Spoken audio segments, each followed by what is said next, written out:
That is Donatas Motiejūnas, kind enough to join us, power forward for Red Star at this point. NBA veteran. He was the 20th pick of the 2011 NBA draft, 6-year NBA veteran, played for AS Monaco, and an accomplished player on both sides of the Atlantic Ocean.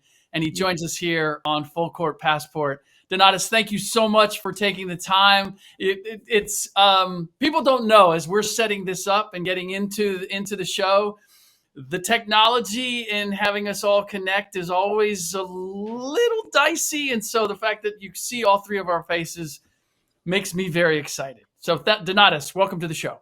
Thank you, guys. Thank you for taking time to inviting me. I mean, for me, it's a great pleasure to be here to talk about ins and outs of my sport, ins and outs of a personal life, of an athlete. So thank you so much for finding time for me. And for me, it's always a pleasure to be, present and to send the right message.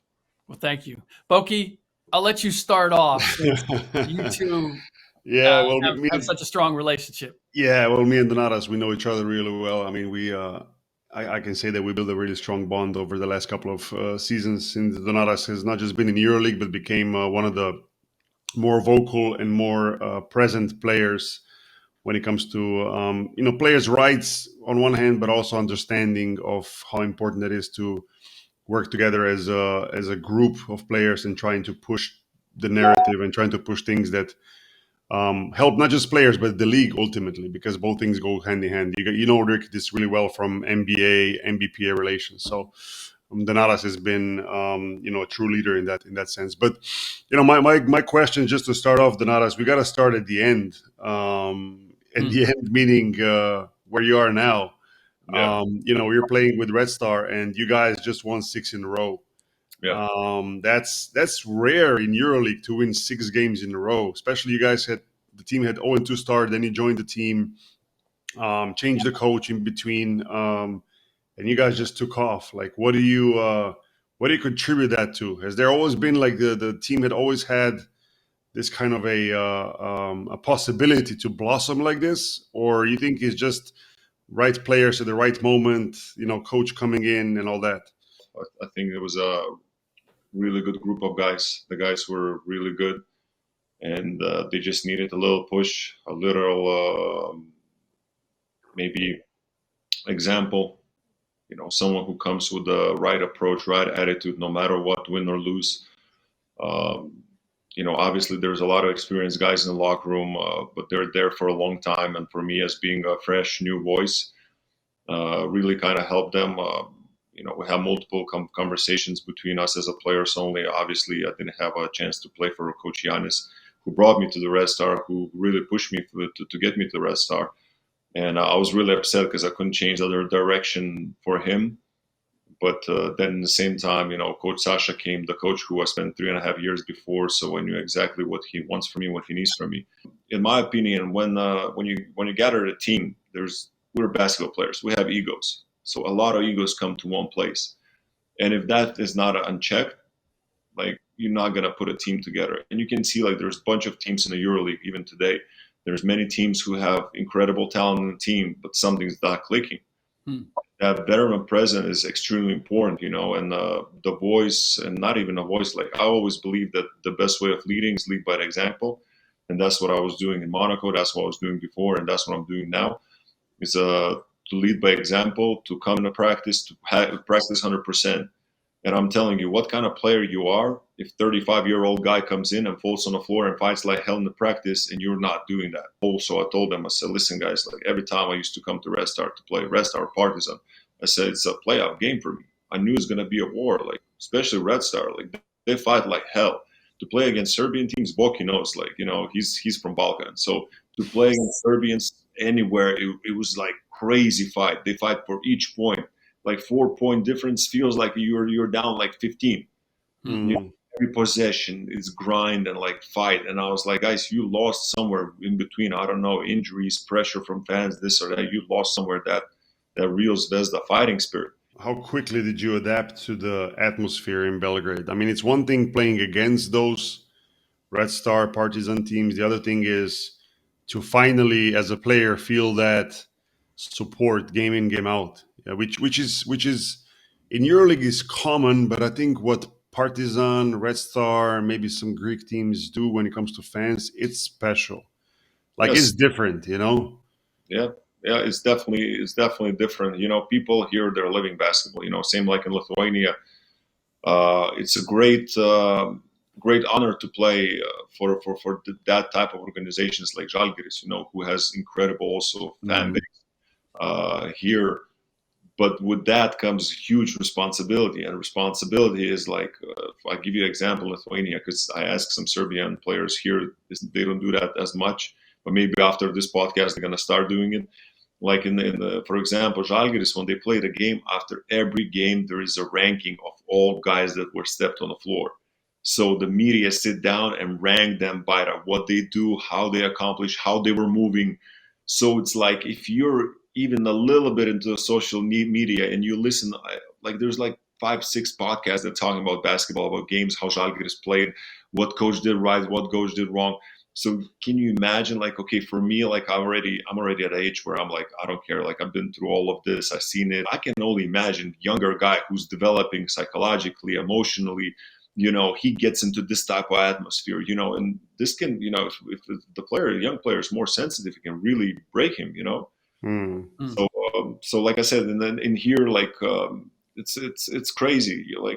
You're walking the street, like everyone's coming by, say hi and everything. And I'm not saying it was the same thing in Monaco and everything, but yeah, the atmosphere. I'm really eager to bring my son for him to see this atmosphere.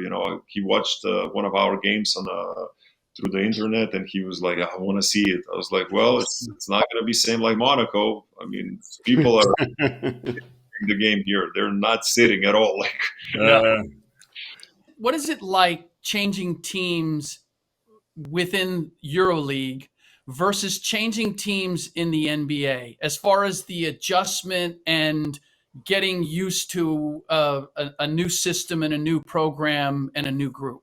So I would say, okay, in the NBA, for example, each state is a little bit different. So I would kind of put in the same situation. In Europe, every country is different. So you have to adjust. There's a different countries, the different personalities. Like Italians, a lot of people know they're more hot-headed. Like they're more emotional people. Us, for example, Lithuanians, we're more calm. So you have to adjust the first of all, you have to adjust the culture. You're the guest. So You know what? I don't know about the calm thing. Like I think you just don't express it the same way. I mean, I do. I express emotions, and for a lot of Lithuanians, they're like, like they don't take it lightly, and they don't like it because, like I said, like usually Lithuanians were not so. We're more calm people. Like I would say this, and in a game like The first Lithuanian I met was Šarūnas Maršalonis. Okay, yeah, Motiejūnas, he was beginning of my career, beginning of his in the NBA. So like that's my frame of reference, if you will. Yeah. No, but I think that I get what Donatas is trying to say. You go from country to country in Europe, and you will see different approaches to sport. I would call it, where some countries being so much more passionate, and some countries being just as passionate, just showing it differently, in a more polite way, in a more calm way. Like Donata said, is Balkans are known for crazy fans, and Spain has crazy fans, but they're just different. They're more Spanish. I don't know how to say it otherwise, But no, I think that was a good question, Donatas. When you come into a new team mid-season in EuroLeague, which is kind of a new thing. In the past, this wasn't really happening in Europe. Now the new rules allow for players to switch teams during the season. You don't have to wait for this transfer window, which used to be sometime around like after New Year's. It seemed like for you, at least in your case, it was seamless. Like the switch from one system where you played in Monaco more seasons, and then coming to Red Star, it was like you fit in like a glove from minute one. You think that was a coincidence, or is that something that you as a person have that ability to adjust that quickly to a new system, a new environment? Well, that's a good question.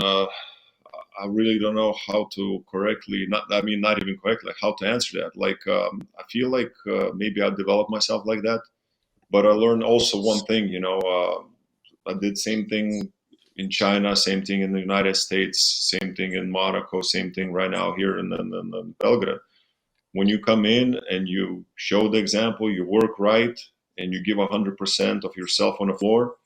Like I said, we were playing mega, and like there is a 18-year-old kid next to me playing who don't want to dive on a ball, and I'm the 135 diving on a ball. And for me, like I told you, Boki, personally, many times, like for me, basketball is more than just a game. Like I love it so much. Like I will play till I can't. When I can, I will finish.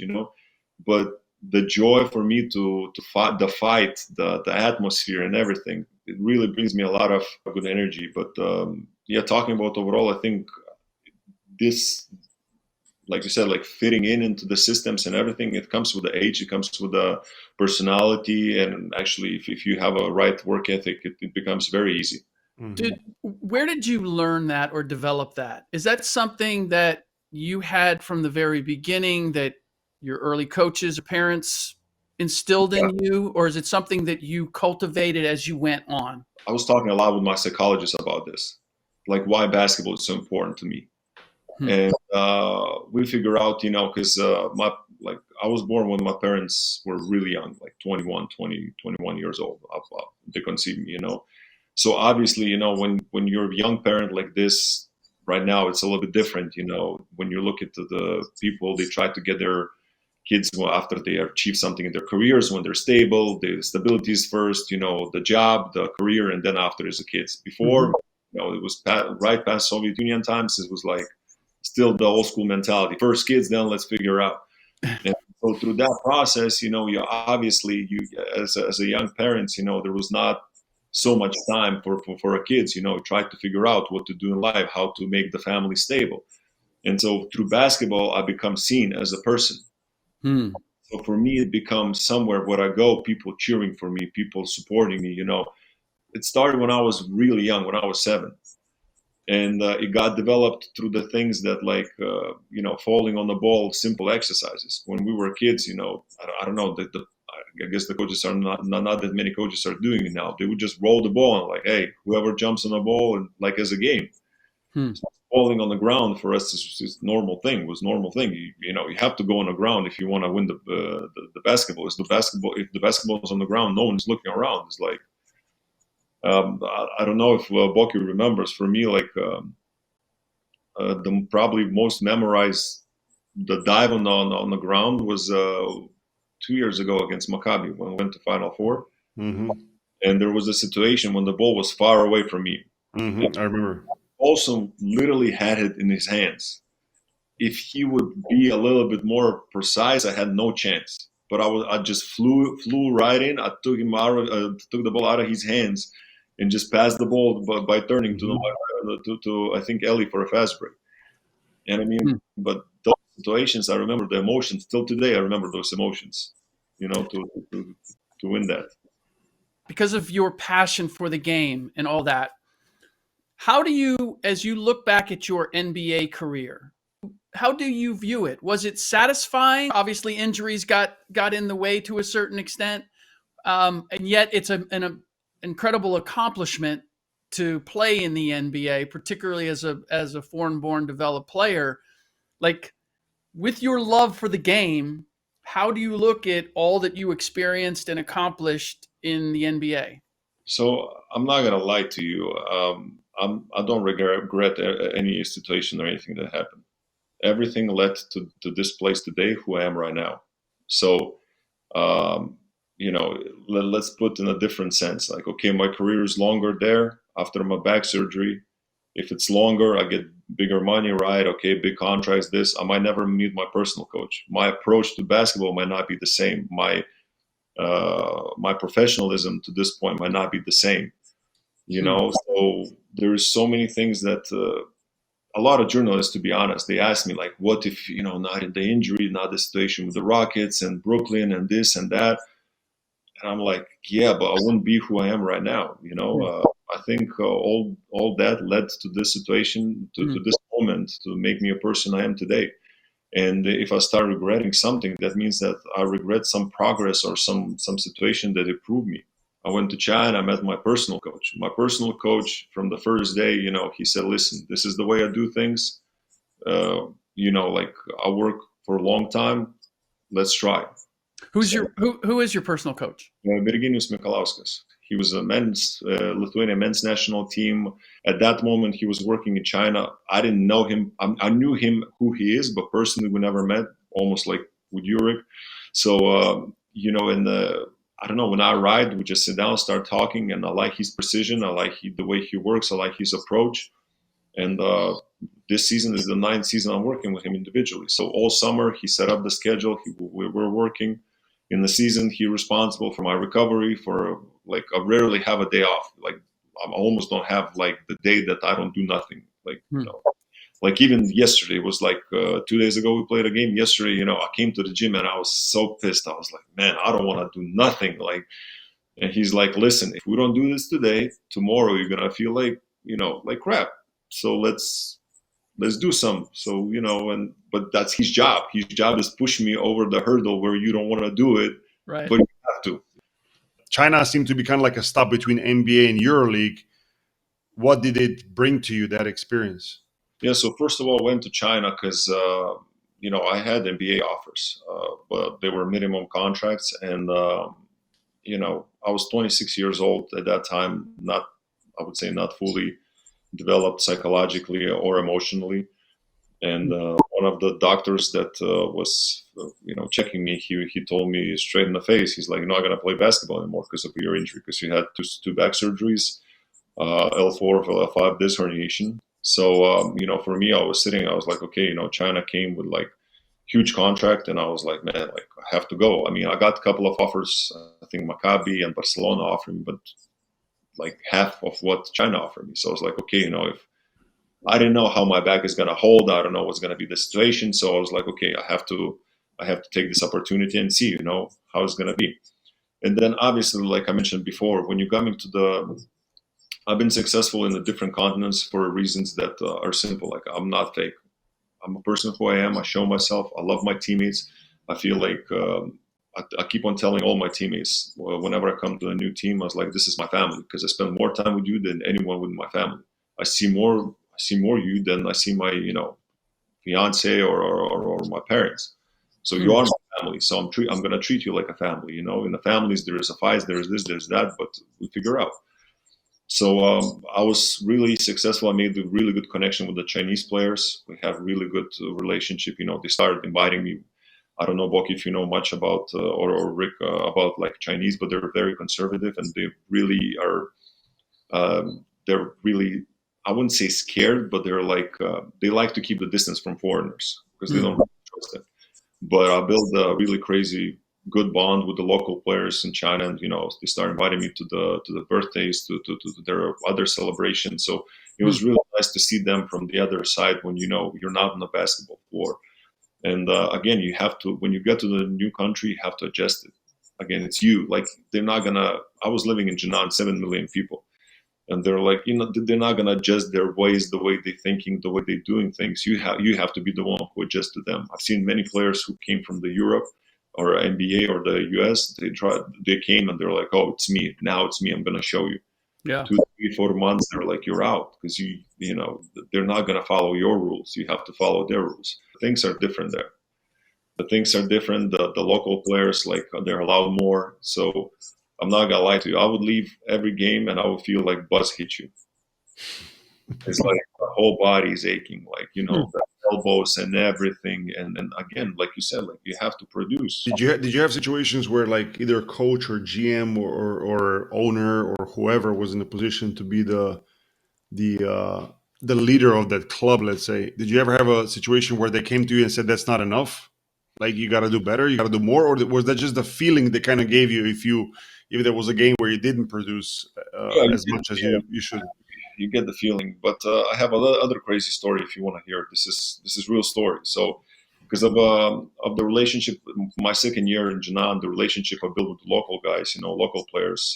I mean, like I said, because I never fake. Wherever I go, like, the people see who I am, and I'm genuinely really trying to help the guys and try to show the love to them. So the second year, I got ankle injury. I landed on the foot, like I was out for a month. And during that month, they brought another import in. They played okay, not too good, not too bad. It was like average, and I got healthy. And then one day, like I got healthy and I was ready to go. And then one day, the captain of the team came and he was like, "Listen," he was like, "We had a meeting yesterday with the coach, and the coach told us that he wants to get rid of you. He said, I told him that you're one of us and he cannot touch you." And That's big. That's big. This is really, like, I'm telling you, by living there, this is very rare. This is really rare. Like, I was lucky enough to have this type of teammates, this good teammates, but this is really rare that the Chinese guys, the players, they all were like, "No, you don't touch him." It's extremely like big honor, that the guys really stood up for me. For sure. So in that context, the thing I immediately think about is when you were with the Houston Rockets, hearing about your connection with your teammates, how you were able to forge relationships no matter where you go. I didn't really know you prior to this, but I feel like I've gotten to know you really well over the course of the last 25 minutes in terms of how you approach things. And so I have to ask, there was the incident with, you pointed out about Dwight Howard and James Harden, about not spending time with the team or, going their own way. And that supposedly was a conversation with Lithuanian reporters or whatever. Just kind of take me through the accuracy of that. No, so listen to this. Everything what you said, you see, like you didn't hear the whole story till the end, because they actually used my example as a media training afterwards. So I was in a radio show. Yep. I was in a radio show with my friend. My friend is a radio show owner. He was like, we were doing like radio show. It was fun. Like I came there just joking around, talking about this and that, and it was not. We didn't say about like the team. Like he was joking. He was like, "Listen, like I cannot tell you right now word to word, but it was something about oysters." He's like, "Yeah, probably Dwight and James eating oysters." I said, "Nah, man, like they don't eat those type of things. They eat alone." Something like this, but we're laughing, we're chatting. Like it was a joke. It was clearly nothing to do with like interview or report. It was just messing around with words. Like it was nothing like that. It was a hypothetical situation. You guys were just. I mean, it's same thing. If I would say right now, you're drinking coffee. No, he doesn't drink coffee. He just fakes. It's a vodka. Right. But like in the coffee cup, like like it was just like the things you just joke around, mess around in the radio show, and that's it. And so next day, assistant GM calls me cursing. He was like, "What kind of interview did you give?" I said, "I'm sorry." He said, "Yeah." So one Lithuanian guy, he took that radio show and made the interview out of it, and posted on X or Twitter. So he transcribed it. He literally made an interview out of it, where I didn't give no interviews, nothing in that time, because I was like, I told Gerson, the assistant GM, I said, like, I didn't give no interviews. What the hell is going on? Yeah. So this guy did that, and at that time, he was followed by a lot of American media. Yep. You can imagine. That's wild. Yes. But I know how it happens, and I don't know, Boki, if you ever experienced this, but I feel like that foreign players can often be almost more prey to that, because you're talking to somebody back home and you're not thinking that is an actual interview or whatever, and then it gets translated and it gets publicized and it's put in in the wrong context. It's like, plus language differences. It's translated the wrong way, like, or culturally, like there's so many trap doors when it comes to that you guys have probably paid the price in learning the hard way of what you can and can't say, or who you can and can't talk to. No, but on the end, I went to a lawyer, wrote a letter.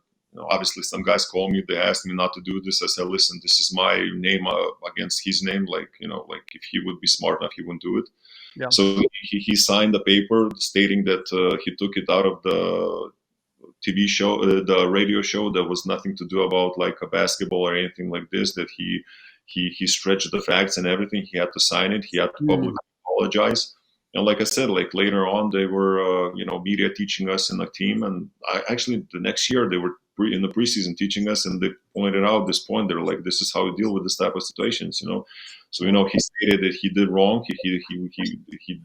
None of those things were done as an interview, and that he twisted and stretched some words out. So, I mean, right now, those are the traps. Those are the dangerous situations of athletes. How quickly you can.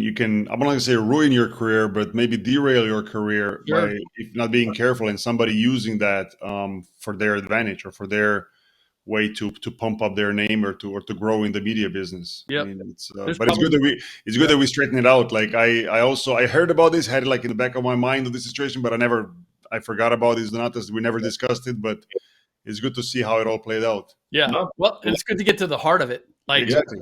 This is the real story. Yeah, it looks like you go against, like, if you read just one side of a story, it looks like I go against my teammates which is like completely opposite. Like, do I used to organize like escape rooms all the time? We used to go to new cities. We used to do escape rooms. James would organize the dinners. Like we used to hang out a lot, like really a lot. Like from what I'm talking right now with the Domantas Sabonis in Sacramento, he was like, man, like I cannot get these guys out of the rooms. All of them, they're playing video games. I'm trying to get them together to have dinners. He's like the generations change completely. I remember like whenever we would go to different place, different city, we would go like to spend the time together at restaurants, or even same video games we would play in the same room. We'd spend so much time together. Like, and I feel like this is super important even right now, like even in the teams that I'm playing. I feel like of the basketball floor, we also have to find the ways how to connect with each other, even with the families. It's important. Like if you reach the same goal, I always say once you hit the hurdles in the season, when it becomes tough situation, you really see what type of people you are. Either you get together and stick like a glue in the fist, and then at that time you're like, okay, we're gonna make something good this year. Yeah. Or you go asides and you're like, we're not winning nothing. Before we let you go, I want to ask you, I assume you still follow the NBA, and obviously talking to Domantas, like you're connected with guys. Do you compare what it was like for you coming into the NBA as an international player versus the way it is now, and guys coming in and playing?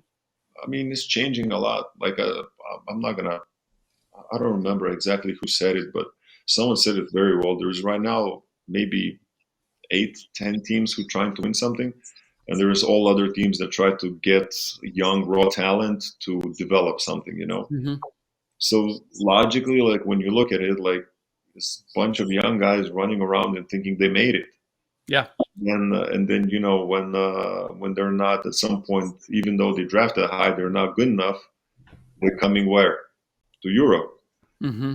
And that's where really, we show the basketball. What is basketball to them? And then they're like, okay, this is not 101. 101 from the top of the key every offense or this or that. Like now there's a coach. Like if you lose one game, like that's another thing I told to Boki. I have really difficult time to adjust in NBA because we would lose the game and people would come to me like, why are you so worried? Like it's okay. We have 81 more game. Like relax. Yeah. For me, like every game is important. Like in Europe, if you lose 2 games, my coach right now got fired. Like in the beginning of the season, he lost 3 games. Mm-hmm. And we're talking about like pressure. You're talking about pressure. Like in NBA, if you lose 41 game in a row, then you might be fired. Right. But so balance the two. Like we know like the money and all the things, all the perks that the NBA gives, but it is a different game, and I think it's a somewhat of a different value system, if you will. Sure. So that, and then there's EuroLeague. Like, which one appeals to you the most? Which one has your heart? For me, I mean, I'm sorry, it's Europe. I mean, in my opinion, the product is so far it's not destroyed, so it's the best product. When it comes to the basketball side, is really it's a grind. I just talked to a couple of my teammates. I said, listen, like NBA, you finish the season if you're not in the playoffs, like almost 2 months before us, and and NBA guys started the season 2 months after us. We as a players, we have European players, we have 2 months off if you're not going to national team. This past year was 2 months off in the summer. That's it. It's a grind, but it's one of those grinds that you love. I think that's how you're trying to describe it. Yeah, it is. It is. I love it. Like a lot of people Yeah. say, like, hey, you're 35. Like, why are you jumping on the ground, going on your knees, fighting like hell? It's like, I love it. Like, like Yeah.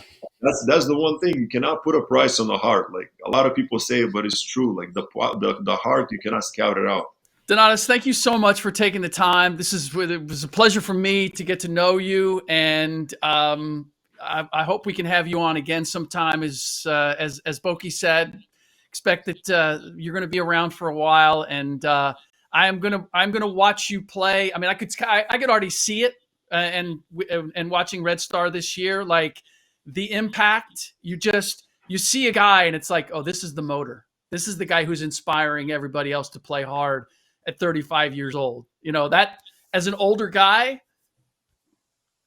my hat is off to you. You're an inspiration to me. So with that, thank you very much for joining us here, and hopefully we'll be able to catch up with you again. Thank you, guys. It's really a big pleasure for me to be here. All right. Thanks, Donatas. We'll talk soon. Yes. All Bye-bye. right. Bye.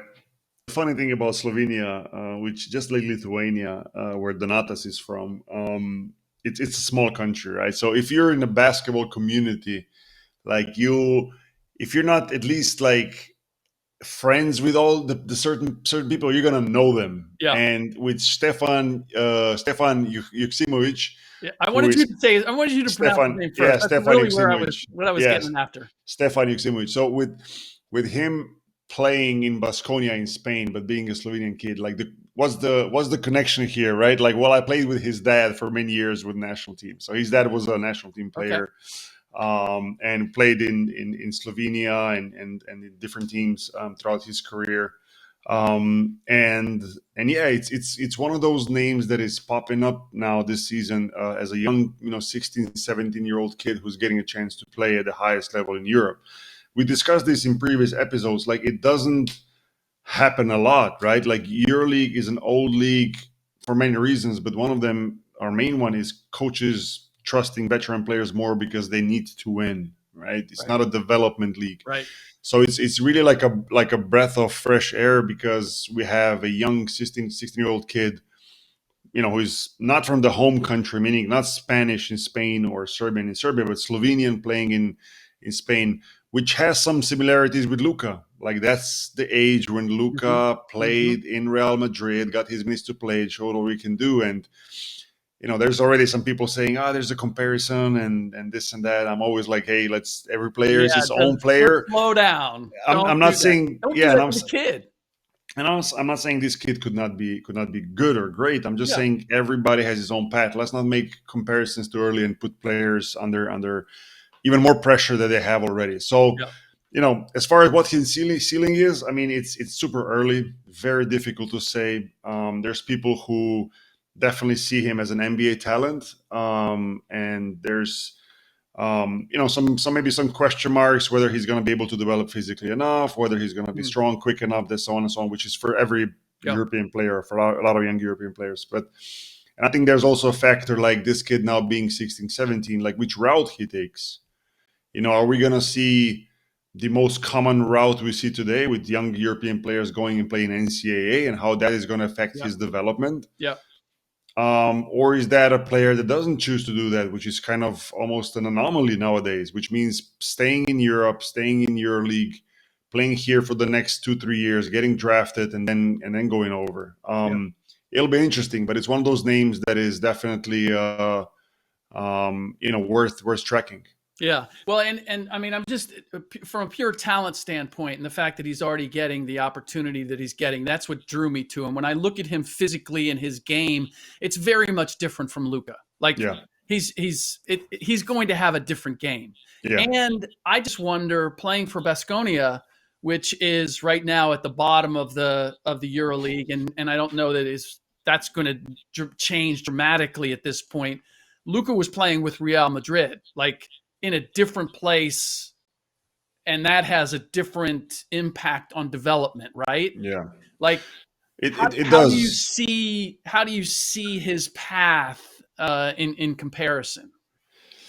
I on one hand, yeah, you could say, well, this is not Real Madrid, and Real Madrid was back then was fighting to be a champion, and Baskonia is in the bottom of the standings at least right now. But I think that works in the favor of Juksimovic. I mean, you're playing on a team that sure wants to win, because in EuroLeague everybody wants to win. There's Mhm. really no rebuilding process.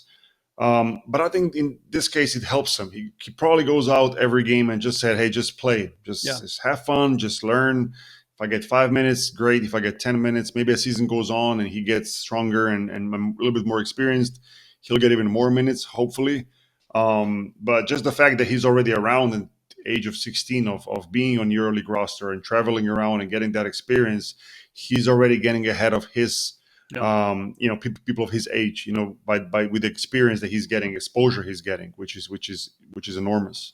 So, and in looking at him and what he's getting from Baskonia, do you think some of this is knowing that there is the attraction of NIL money and guys coming over and playing in college now, and the thought is, we have a talent here, like, let's give him every reason to stay here as opposed to go over to the United States? I mean, that could be it. Maybe they want to show him, hey, you'll play here, and maybe trying to convince. I don't know exactly his contract situation, but it could be something like, hey, let's figure something out where you're with us long term, and then if you get drafted, we'll talk buyout and so on. Yeah. Could be. But man, if you're playing such a young kid at this age now, you're showing the whole world what the kid can do. I mean, the amount of offers he's probably going to get from the NIL world is going to be a lot. So it's a risky move by Baskonia by doing that. But I do give my hat down to them. There's not a lot of coaches nowadays and teams who are willing to do that and give young players a chance to play. Is there anybody else that has come over to play in college that you're following right now? Because this is such a new development. Like, I'm there's various guys that I've mentioned and that I'm going to follow this season. There's one kid with North Carolina from Estonia, I think that I'm going to follow, or I'm interested to see what happens with Mika Murinen when he makes that jump. Matas Bazalius, I don't know if you've been paying attention. One of my top 5 having a season. Like, look, it's what I will say is, like, I don't have a list of 3, 5, 10 players that I'm just going to follow. Like, first of all, even though I would like to, my schedule doesn't allow to do with all the things that as well. But I will say this, that the NCAA season is just around the corner, and yeah. I'm definitely gonna get interested in following closer those names that are going to start popping up of some players, because there's just so many now, and maybe there's somebody out there who you don't even know the name, but if he's in the right situation, if he's in he fills in the spot that the team doesn't have, like, there could be names that pop up in NCAA that we didn't think they're going to be doing so great, and vice versa. Maybe some players are going to hit the wall and not going to play as much and as well as we all think they will. Yeah. Because I always say, like, NCAA basketball is different than European basketball. The system is different. So not everybody's going to feel comfortable right away. And maybe some players feel more comfortable than we think they will. So let's give it a month. And then let's start talking about these names that have the early few that they've shown that they can play immediately. Yeah, no, that's definitely fair. It just scares me knowing how the college system operates now over here, where it's not coach driven the way that it once was, which is why you have the Mike Krzyzewskis and the various established coaches, the Jay Wrights, who have said, you know what, this no longer appeals to me because I can't build a team and I can't coach. That's what scares me about, if I'm just looking from a global perspective about what's best for basketball, which is to see the best talent learn the game and play it at a high level. I don't like the way talent is developed in college right now. And so there's part of me that's like, I hope that EuroLeague and overseas figures it out so that those guys have reason to stay and continue to develop, because I think they're doing it the right way. I agree. Even though on the other hand, of course, I understand the opportunities that these players get and why Sure. they're leaving. I don't fault them for that. I Yeah, just think it exactly, makes me too exactly. excited in the big Yeah, picture. the worry I just have with so many of these kids is like they'll jump on these opportunities and go somewhere and not play. Like that's Yeah. is it, and the question is going to be, is it worth it financially, right? Is it worth to get paid that money to basically not play, just to be there, or play very little and not develop? And that's the biggest concern. Um, but on the other hand, I do also understand, especially if you're from a EuroLeague club, like kids here also don't play. So finding the right spot is so important, more than Mhm. finances, more than anything else. Is where can I, as a 17, 18, 19-year-old kid, play? Because if I'm talented, no matter where I play, whether that's a Euro Cup team or some domestic league team or a NCAA team, if I can play, I'll be seen. Like Yeah. today with social media and with the reach that all the scouts have from NBA, NCAA, EuroLeague, whatever, like you'll get noticed.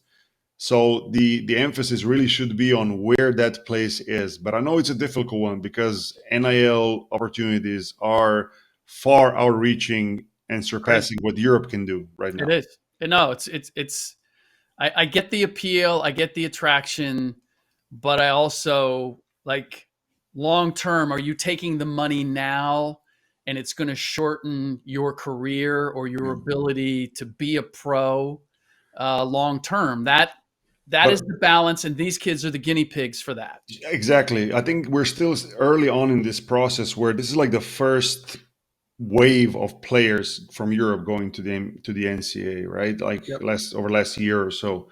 I think there's going to be a lot of learnings from that. Hmm. You know, some are going to succeed. So what's that path? Like, what was the team? What was the coach? What Yeah. was the environment? Some won't. Why not? Was it the coach? Was it the environment? Was it like? Yeah. There's going to be learnings from that. You know, and some players are going to return back to Europe and be able to play. Many, or at least some, won't. So I think 3, 4, 5 years down the line, there's going to be much easier to choose what is the right path than Yeah. compared to now when everybody thinks I'm in the best situation ever Yeah. just because Yeah. there's dollars behind it, Yeah. you know? So This is something I wanted to ask Donatus, but I'll ask you. You may know it. Are there certain organizations or teams in the NBA that were looked at as being either more international player friendly or more conducive in terms of understanding where an international player is coming from and giving them the best opportunity to be successful? I mean, when I was 20 years ago, let's say when in the 2000s when I played and shortly after when Donatas played, I think we would both agree that number one, that was San Antonio Spurs. Sure. Like they were known to scout internationally, even in maybe late 90s. I think Dallas was one of them for sure, not just because of Dirk, but because of Donnie Nelson and how he approached basketball. And I know I spoke to him when I was 17, 18-year-old kid. So just the fact that like Donnie Nelson from Dallas Mavericks like spoke to me, which I knew I wasn't the only international player that he spoke to, Right. already like put me like opened my eyes saying, hey, there's teams in the NBA that actually look abroad. And then you had, Phoenix Suns who were very international, with Boris Diaw and Barbosa, and obviously Steve Nash being Canadian. Mm. So like there were some teams that you would know they are more international. And then as we got closer to maybe 2005, 2010, Toronto was extremely international. At some point, they had like 5 international players on Yeah. playing at the same time, Yeah. which was unheard of. So I think through different periods of from 2000 to 2025, there's different teams that kind of popped up with the international being more focused on international play. But now I think it's quite common, to be honest. Well, Um, what's extraordinary for me is watching the transformation of Pat Riley in the Miami Heat. yeah, yeah, yeah. For, And, for years, he wouldn't even dream of an international player, whether it was mhm, drafting one or signing one. And mhm. now you look at their roster, I mean, half of them are international players, and 3 out of his last 5 picks Yeah, are international European players. yeah, It's yeah. extraordinary, the change. It is. It is. And I think that not just the personnel, meaning the players, but also the style of play. Yep. I Yep. think I just read yesterday or today an article about how Miami and Eric Spoelstra went totally away from the stale pick and roll one-on-one play to a more open pass first kind of game, Yep. which completely transformed their offense. Yeah. And that's great to see. And not just because I want to call it an international game, just because that game is more fun for everybody. I think the ones that play and the ones that watch, 100%. 100%. Yeah. All right. We have to get to the game of the week. Olympiacos versus Monaco. You picked it, and you picked it not just because of what it means in terms of these are two very interesting, capable teams in EuroLeague this year, but more historically what it means for these two teams to face each other. Yeah, I mean, every week in EuroLeague, you'll have situations where there's going to be some significance behind the game, and I think with Olympiacos and Monaco, it's mostly because coach or former player, EuroLeague legend Spanoulis is now the coach in Monaco. So for him to go back to Olympiacos, where he had his biggest success, and play there, coach against that team. And then win against them at the end of the day in Greece, in Athens, in that court. It's not easy. And I think, you look at down the line and you see all these players, like whether it's Vezenko on one side or Tyler Dorsey, who's having a great season. And then obviously Mike James on the other hand, who's just, doesn't seem to stop yet when it comes to being one of the best scorers in EuroLeague season after season. And especially Alpha Diallo, who's been amazing this year. Probably the best two-way player currently in Europe. Many people are already saying he's the next, Nigel Hayes, who went to the NBA after last season, and we'll see. But watching those games, you can really kind of sense and see the tough mid-season, EuroLeague game with so many names and so many connections and all that. So I think I told you this before the game, so it wasn't me saying it after the game. I said, hey, that's going to be a good one. Yeah. And they ended up being a really good one with an upset of Monaco winning in Olympiacos Stadium. So it was a good one for sure. And you even had celebrities showing up for that particular game. We had that's becoming a thing in EuroLeague, to be honest, lately. Like EuroLeague was not all, I mean, here and there a football player or something, but now it's becoming where every round, we call it a round, every time teams play, right? You see more and more of these celebrities, I would say, using EuroLeague games as a thing like, hey, let me go and show off that I'm here, right? That's great to see. Yeah, that's awesome to see. So do you think that's just because they're getting a better grasp of utilizing social media and television, and there's the exposure which is attracting the names? I mean, it just feels like they're slowly but surely taking pieces of the NBA model. Yeah, I think so. And incorporating them. I think so. I think the clubs in the league are doing a little bit more in that sense, and are through social media, of course, like presenting EuroLeague as the place to be, right? Not just for the hardcore basketball fans, but also for people who just want to go by and say, hey, I'll watch a basketball game that is not an NBA game, and it's still fun and exciting. And I'm sure these people go home who just go to one EuroLeague game and never been before. Like they go home super excited about what they've seen because what these games offer. Yeah. But yeah, there's an uptick of celebrities, let's say, in games in that sense, and that's good to see. It's a part of it. You want to have that because it just elevates everything about that game to have the front row filled with some people who are you otherwise see on a football court, tennis court, actors, singers, whatnot, right? So it's fun. It's fun to see. So you pointed out before we go, you pointed out that Djokovic was at that. Was at this game, right? Yeah, Djokovic. Yeah. And who's the biggest celebrity that you've seen at a EuroLeague game that kind of hit you with the idea that, hey, this is different. This is starting to happen. I don't know. That's very. Every person will have its own opinion. I would say maybe like Bill Murray. Okay. Was that a EuroLeague game? Yeah, it was at the EuroLeague really? Final Four. Yeah, like 2 years ago. Yeah. Wow, that's wild. Do you remember which game it was? It was a Final Four game in Berlin. I'm quite sure. So I can't remember which game, whether he was there the whole weekend. Yeah. I mean, he's a big sports fan, but like the fact that he was at a EuroLeague Final Four, that's awesome. Yeah. All right.